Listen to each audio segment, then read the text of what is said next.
Si l'être humain n'est pas profondément suicidaire, auquel cas, ok, mais si l'être humain n'est pas profondément suicidaire, en tant qu'espèce, alors il ne va quand même pas être assez stupide pour laisser les choses se dégrader jusqu'à un point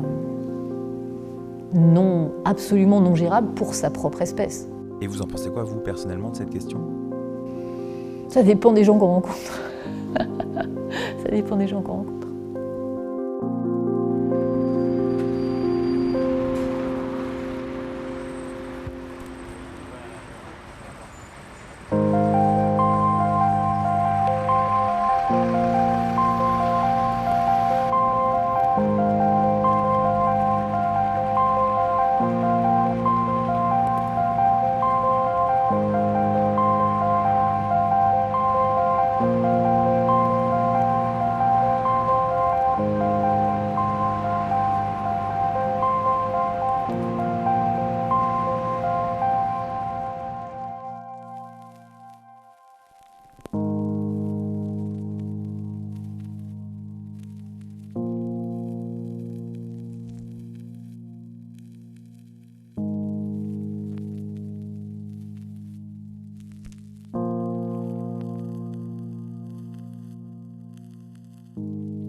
Je m'appelle Dominique Dron, je travaille au Conseil général de l'économie, au ministère de l'économie et des finances. Et depuis 1989, en fait, je travaille sur les questions environnementales, que ce soit dans le régalien, dans l'administration centrale ou sur le terrain, en agence ou dans des instituts de recherche comme l'INRA, l'IFREMER et l'École des mines. J'ai proposé au Conseil général de l'économie de recevoir Pablo Servigne et Raphaël Stevens suite à la publication de leur livre, et le Conseil général a tout à fait accepté parce que le contenu de ce livre était très intéressant pour notre activité portant sur les risques. Le travail de la section sécurité-risque, il est divers. Vous pouvez avoir des avis sur une opération particulière, comme par exemple un site industriel. Vous pouvez avoir des thèmes que l'on travaille, comme en ce moment la cyber-résilience. Qu'est-ce que ça veut dire des systèmes numériques résilients? Ça peut traiter de risques d'approvisionnement, par exemple sur l'énergie, ça dépend. En tout cas, ça touche le domaine énergie, le domaine de l'industrie, le domaine télécom numérique, le domaine services financiers. Voilà. C'est en gros le spectre. Les réunions de section au Conseil général se passent selon la règle dite de Chatham House, qui est une règle inventée par les Britanniques et qui s'applique dans le monde entier. Ça consiste en fait, pour assurer une liberté de parole totale, dans la chose suivante, c'est-à-dire que les participants à cette réunion peuvent faire état de ce qui s'y est dit, des informations qu'ils y ont trouvées, mais sans jamais donner l'auteur de cette information, ni l'institution à laquelle il appartient, ni le lieu où ça s'est fait. Donc c'est pour ça que, par exemple, les réunions de section ne pourraient pas être filmées, jamais, quel que soit le sujet. C'est la rançon de la liberté de parole et, comme je vous le disais, c'est appliqué partout dans le monde dans des tas de réunions.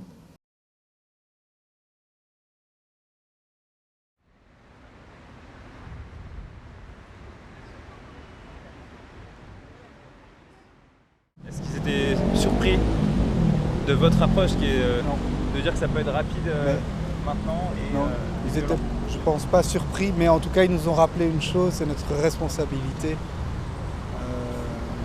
par rapport à l'annonce d'une telle catastrophe.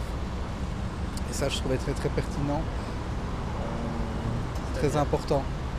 Il ne s'agit pas d'avoir plus peur qu'on a déjà peur. Il ne faut pas créer de la peur supplémentaire. Les choses aujourd'hui sont telles qu'elles sont. Elles pourraient changer très rapidement en effet. Il charge à nous de nous outiller, de nous mettre en lien avec les autres pour pouvoir agir sans créer plus de peur et en étant responsable du message que l'on veut faire passer. Non, je dirais sur la réaction par rapport à la possibilité d'une rupture brutale ou de changement rapide. C'est en fait comme dans la société une diversité des points de vue, des croyances en fait, entre les gens qui n'y croient pas, les gens qui y croient, les gens qui pensent que ça va arriver vite, d'autres plus lentement. Et il y avait toute cette diversité se retrouvait dans l'assistance, comme dans tous les publics et comme dans toute la société. En ça, les discussions sont toujours très riches, puisque quand on amène le mot effondrement, ça provoque des réactions très différentes. C'est un mot qui explose dans la tête des gens de manière très différente.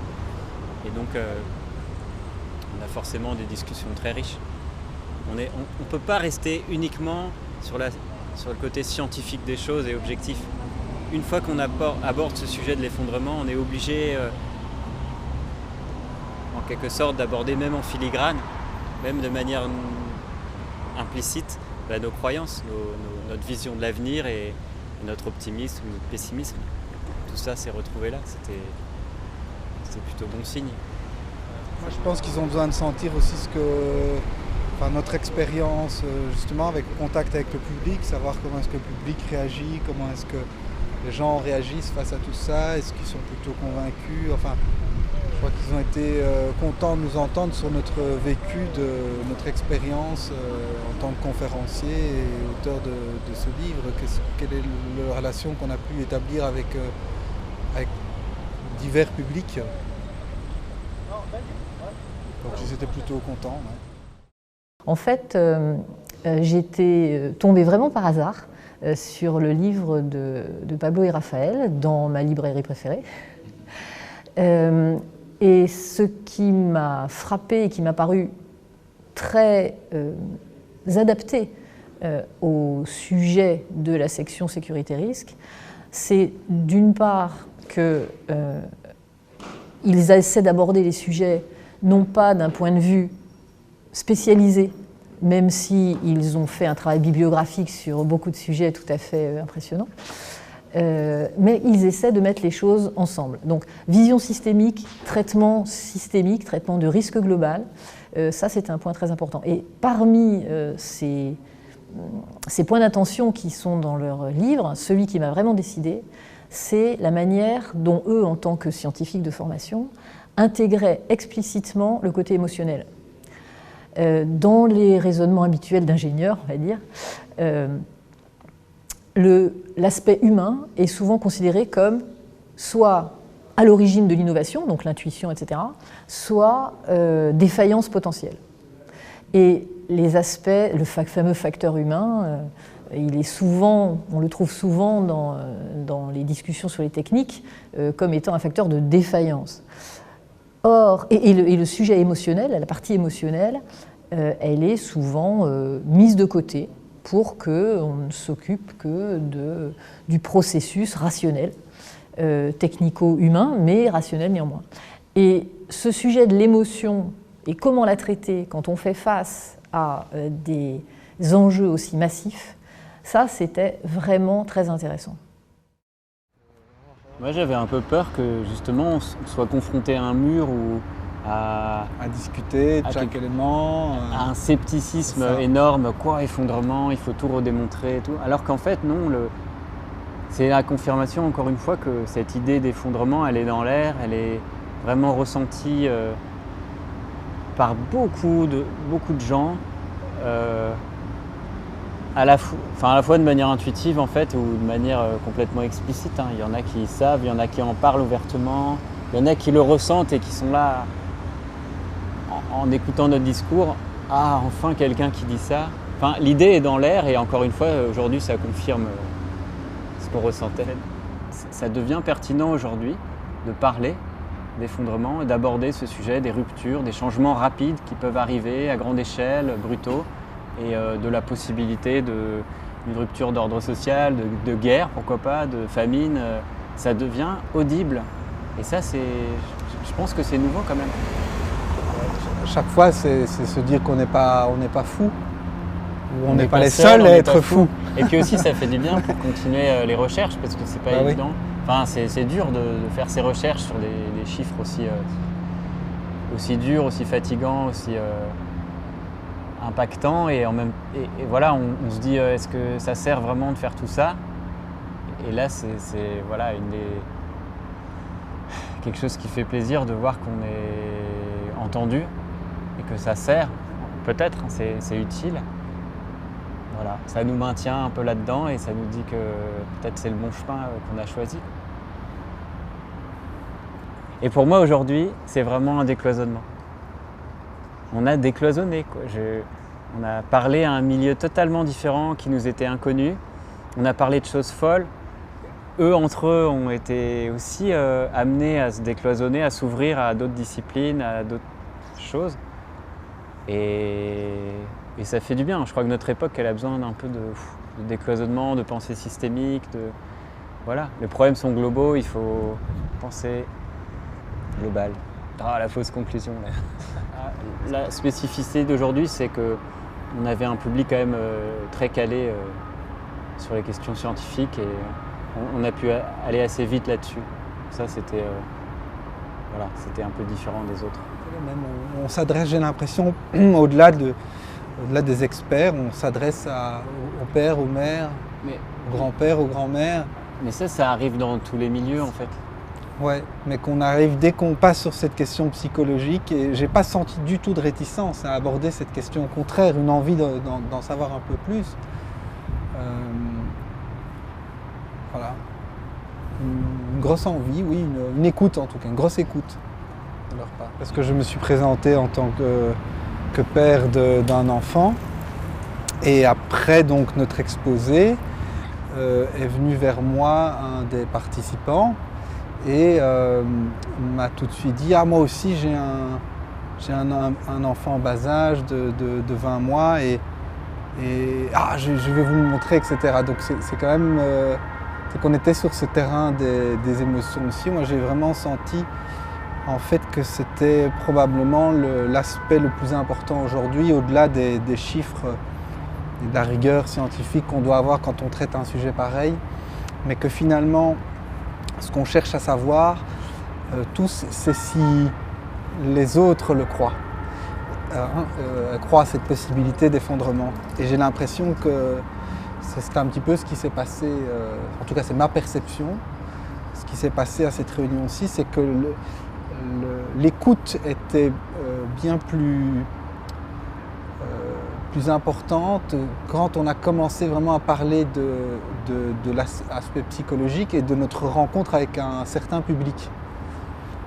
Et ça, je trouve très très positif. Moi, je sors avec l'idée aussi que ça va être compliqué. Ça va être compliqué de s'organiser au niveau collectif, global. Ça va être énorme. Enfin, la complexité des structures étatiques, gouvernementales, ça va être compliqué. Moi, c'est pas en allant comme ça parler ici que j'ai un espoir que ça va réellement changer la situation. Hein. Absolument pas. Bah, un peu quand même. Sur la question de quand on a dépassé des seuils ou des frontières, les mécanismes sont enclenchés, les boucles de rétroaction changent de nature et il est déjà trop tard pour un certain nombre de choses, moins pour d'autres. Maintenant, je suis content d'avoir rassemblé le monde autour du sujet, que ces gens, on va pouvoir continuer un dialogue avec eux. Voilà, ça c'est positif, ça peut faire avancer à quelques petits endroits, mais je veux dire réellement changer le cours des choses, non.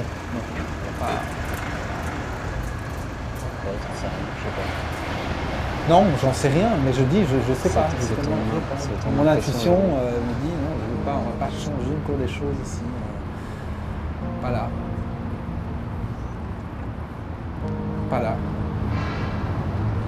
Vas-y, saute. C'est pas au niveau... Ouais, c'est ça. Merci, salut, merci, hein, merci. Elle est froide l'eau, non?